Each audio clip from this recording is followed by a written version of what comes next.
So if you go back and look at the meal pattern requirement, you'll see that there is a requirement to serve a grain or bread at every lunch and supper. It's required at breakfast, with the exception you can make a substitution a couple times a week. And it is an option at snack. If you're participating on the CACFP, you're going to be serving a grain a couple times a day.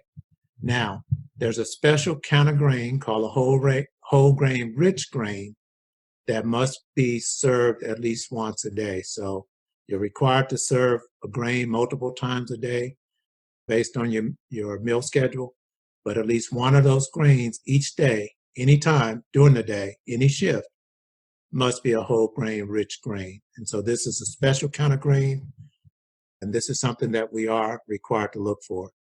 And in your presentation or on this slide, it tells you what's so special about this grain.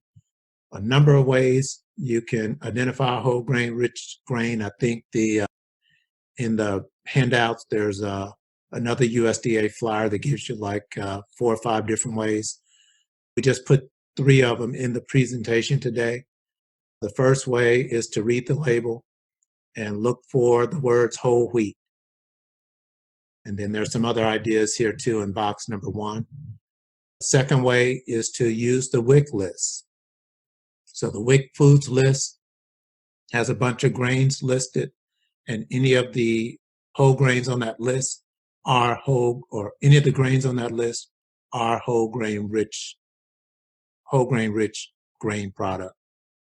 And then the third way is to go back and look at the package label again. And there's a couple of FDA, Food and Drug Administration statements that appear on the package. There's 2 of them you should look for. If either one of those are on the package, then that grain is a whole grain rich grain.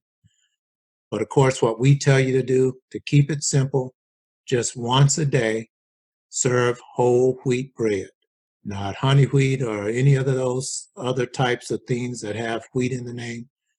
Make sure it's whole wheat bread at least once a day, and you'll have no problems meeting the whole grain rich requirement.